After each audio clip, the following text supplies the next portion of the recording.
What is up, guys? It is your girl Mindy, the Karmic DF from TikTok, and today we're going to talk about how to break through relationships to see them in a different perspective so that you can use them to learn more about yourself, to be able to heal, and to be able to build up your self-confidence. So if that's something you're into, we're going to break down relationships in a way you probably haven't thought of them before.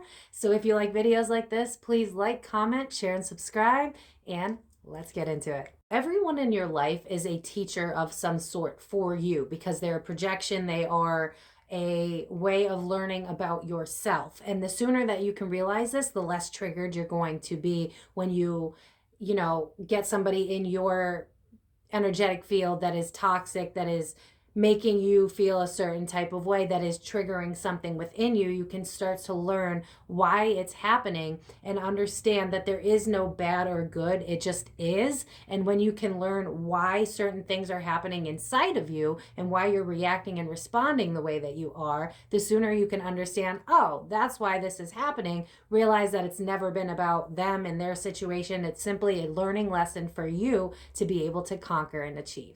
For me to be able to best explain this, I kind of just put my shit out there so that you can learn from me and the things that I screw up in. It's just easier to give examples of my life, and I don't really put names out there, so it's not that big of a deal.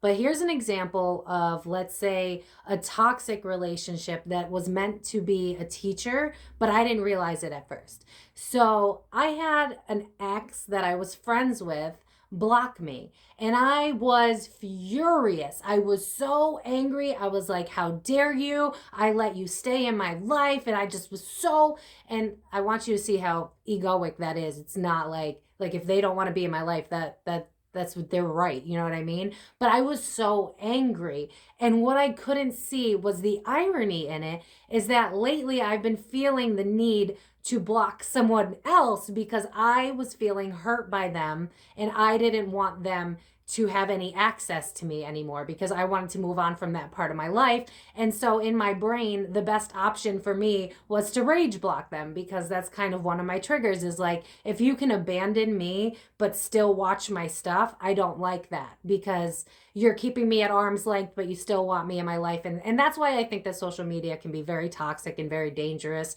when it comes to your self-esteem and self-worth. But what I was realizing was I was being triggered by something that I wanted to do to somebody else. Do you see the irony in that? As much as I was hurt by the idea of them just, removing me from their life without any warning, and as much as it's kind of not similar to the other person, because the other person just kind of ghosted on me, still the rule applied that blocking really doesn't do anything besides hurt somebody. It hurts their feelings. Now, if you want to block somebody for your own peace of mind because that person is toxic, then 100% do that. But my reality check was the person I wanted to block wasn't even reaching out, wasn't talking to me, wasn't nothing. The only reason I wanted to block them was so that I had peace of mind that they couldn't see my life. You know what I mean? And that's a childish behavior.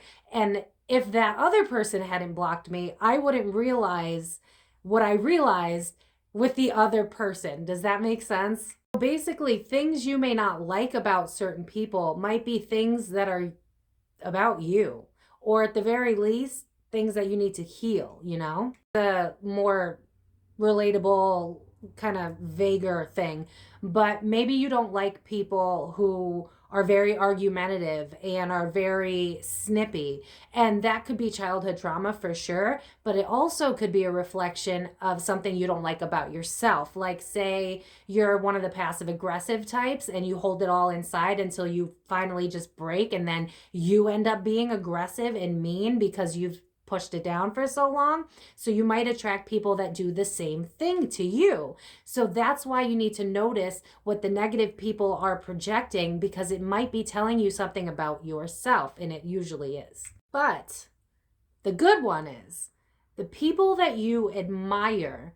Ask yourself what you admire about them most because this one is really great for your self-esteem because more often than not, you are admiring things that are actually already about yourself. For instance, I love Tony Robbins and I love Abraham Hicks or Esther Hicks, depending on, what you want to call them.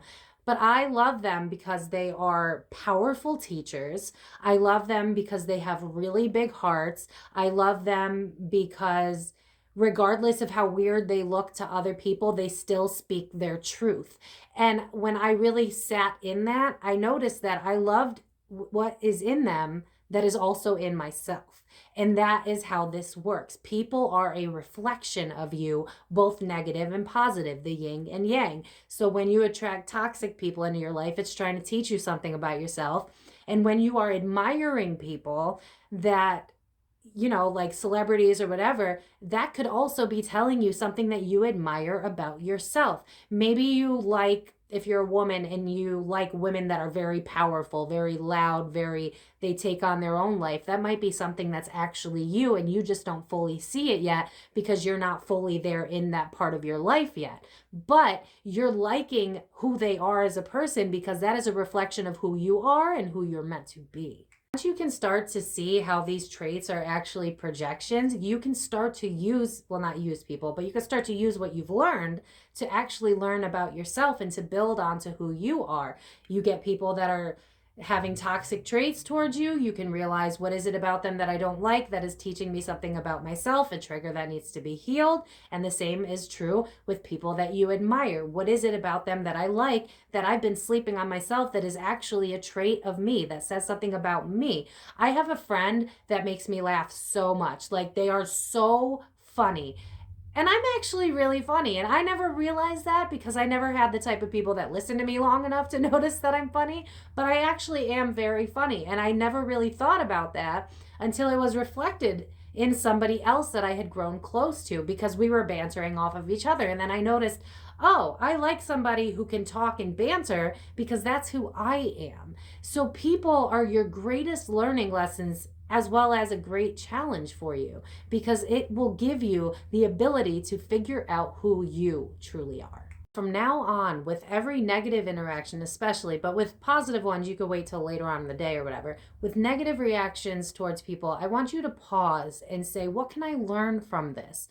Because there really is no good or bad. There just is.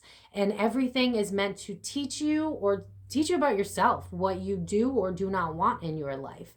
And when you can start to see people as, oh, this is what they are teaching me, instead of going, oh, this person hurts me, this person's not safe, we need to stop making it about other people and start reflecting on ourselves. We are our best teachers because these people around us are teaching us about ourselves. And if we want to come home to ourselves, understand ourselves, align with the best part of ourselves so that we can be who we are meant to be, then we have to realize that we need to get out of our emotions and start thinking about what the world is trying to teach us about ourselves. If you're going through a spiritual awakening right now and people are being extra mean to you, what is that teaching you about yourself? When I was in the beginning of my spiritual awakening, I had a lot of people calling me crazy, saying I should go to the psych ward.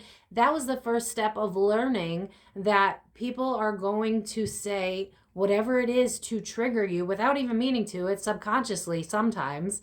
But it teaches you what you need to learn to heal in yourself, or where you need to learn on the other spectrum that's good about yourself. In the beginning, it was people being mean to me about who I was becoming because I needed to learn to have thicker skin so that I could put myself out there. Now, that doesn't mean that I'm not allowed to have feelings. Definitely always honor your feelings and stand up for yourself when people are mean to you. But if I did not get bullied in the beginning of my spiritual journey, I wouldn't have the balls to be who I am today. Do you know what I mean? So instead of like getting into a ball and feeling sorry for myself because people think that I'm weird for talking to dead people, instead I use that as, okay, then you no longer resonate with me and I'm going to find the people that do. But what I'm not going to do is sit here in my feelings about people that do not understand nor respect me. These people are meant to teach you about yourself, and don't bring it to anything else other than that. Take yourself and your emotions out of it, even if you need to step away. If someone is mean to you, it is the perfect opportunity for you to learn what needs to be healed.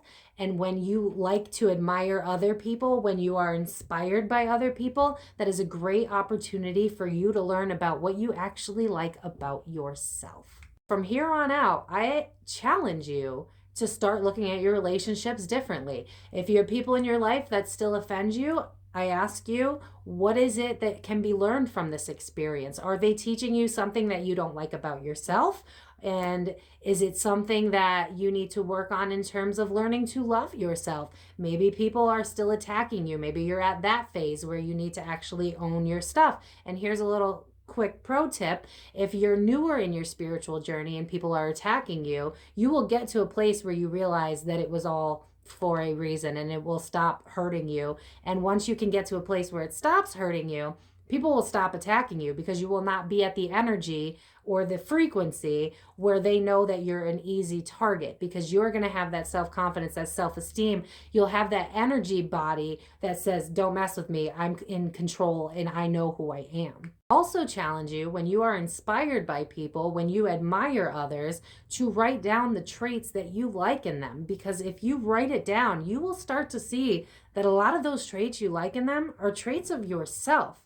And once you can see that that is shedding light on who you like, that's shedding light on who you like, what you like about yourself. And that is how you can start to build your confidence, because once you can see from an outsider's perspective what it is that you have, you can start to truly love yourself, because we put so much stress on ourselves, right? We feel this need to be perfect, and we can see the greatness in other people, but it's really hard for us to see it in ourselves, whether we've been bullied or it's the society we live in where we're not meant to love ourselves, right? So when you can start to see in other people and put that link in your brain that is saying, hey, you like that person because it's a reminder of yourself, then you can start to slowly build that self-esteem and that self-confidence and get rid of the people that are projecting the pain onto you of the stuff that you still need to heal, or the things about yourself that you don't actually like, that don't resonate with you anymore. I hope this video made sense. I hope you guys liked it. If you guys have any ideas of things that you want to hear about, feel free to leave them in the comments. Please like, share, and subscribe as always. I love you guys so much, and I'll see you next week. Bye-bye.